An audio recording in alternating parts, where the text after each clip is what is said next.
Қонақтарымыз да бар, таныстыра отырайық.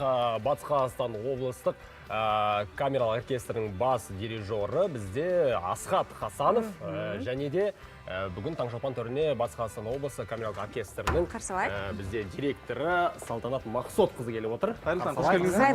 Қош келдіңіздер. Төрге шығыңыздар. Төлетіңіздер.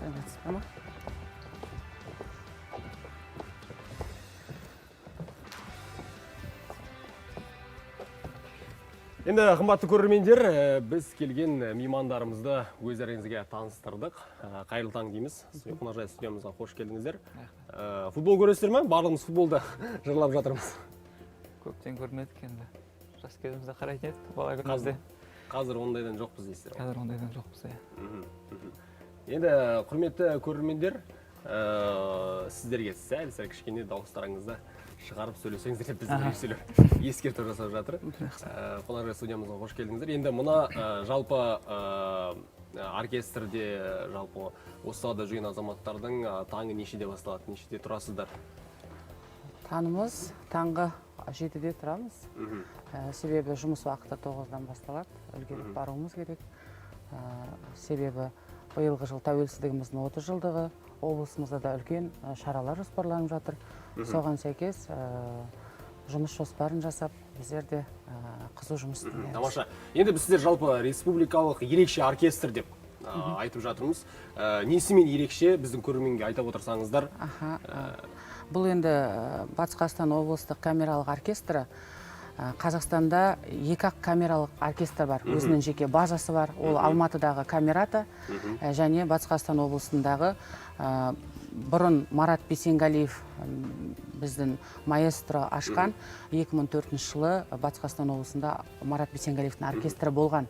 Одан 2007 жылы бұл оркестр тарап, кейін 2011 жылы мәдениет саясатын жүзеге асыру барысында Батыс Қазақстан облысы әкімдігінің қолдауымен жеке өз алдында базасы бар оркестр болып құрылды. Ал басқа облыстарда оркестр жоқ бұндай, себебі олар филармонияның ішінде камерный ансамбль болып есептеледі. Ерекшелігі сода деп айтамыз. Екінші оркестр бізде?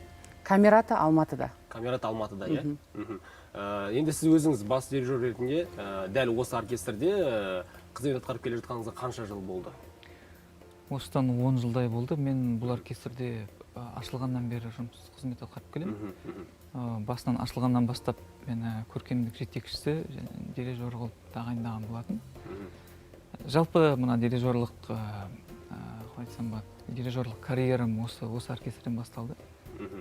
Енді мына ерекше оркестр деп жатырмыз. Көрермен, келетін көрермен қаншалықты қызығып, қаншалықты бізде бұл салаға деген қызығушылық бар? Бұл оркестрдің бір айтап өтетін жері тек қана классиканы ойнап қана қоймай, біздер өзіміздің қазақтың ұлттық музыкасын ойнаймыз. Яғни ұлттық нақышта домбыраны қосып, қобызды қосып деген сияқты өзіміздің ұлттық аспаптарымызды қосып, одан соң мына заманауи шығармаларды қосамыз, тіпті әндерді де қосамыз, заманауи. Оған мына музыкалық тілмен айтқанда ритм секция қосамыз. Яғни ол қазіргі замандағы аспаптар, ол гитара, бас гитара. Енді жалпы атап өтіңізші, оркестрдің бір сахнаға шыққан уақытта жалпы қанша адам сіздерді бірден шығады? Барлығымыз шыққанда 16 адам шығамыз. 16 адам, Ол тек аспапшылар, инструменталистер дейміз ғой. Одан бетер бізде солистеріміз бар, әншілер, жаңағыдай инструменталистер, солистеріміз бар. Енді әдетте кез келген, мысалы, оркестр болсын, әнші болсын, біз қазіргі уақытта енді бір жарнаманың заманы ғой, әлеуметтік желінің заманы, бір-бірлерін, яғни көрерменді өзіне тарту үшін белгілі бір түрде жарнамалайды. Сіздер өздеріңізді көрерменге тарту үшін, мысалы, қандай жарнамалар ұсынасыздар? Қалай өздеріңізді, былайша айтқан кезде сатасыздар деп айтайықшы? Қазіргі заманда енді мына интернет желісі арқылы, сосын стандартны афишалар жасап. 10 жыл болды, 10 жылдың ішінде енді өздеріңіздің жеңістігіндеріңізбен, жемістігіндеріңізбен айтап отырсаңыз, ең бір шыңға шыққан уақыттарыңыз қай уақытта шынымен Қазақстанды дүрілдеп, гүрілдеп сіздер жайлы айта бастап деген сияқты? Енді бұл қателеспесем 2016 жылы Алматы қаласында республикалық әуен фест деген республикалық камералық оркестрлер конкурс фестивалі болды. Ол Алматының 1000 жылдығына орай жасалған дүние. Серкебаевтар жанұясы жасады. Ол фестивальде біздер лауреат атандық, 3-ші орын алдық. Бір 10 оркестрі болды. Әр өңірден, әр облыстардан. Ол біз үшін әрине үлкен жеңіс. Сол бір күнді сағына еске аласыздар ғой. Әрине. Енді алдағы уақытта міне қазір жаймен басылып, көрермендер былайша айтқан кезде сол бір үлкен сахнадағы қойылатын барша қойылымдарға, әртүрлі сіздер сияқты азаматтардың осы бір өнеріне тәнті болу үшін асуға, дәл қазір баруға дайын. Енді осы уақытта жоспарларыңызбен бөлісе отырсаңыздар, біздің Таңшолпанның көрермендері міндетті түрде барады деп ойлаймыз. Біз енді Елордаға келгендегі сапарымыз мында үлкен филармония академиялық. Сол филармониямен ынтымақтастық меморандумға қол қойған болатынбыз.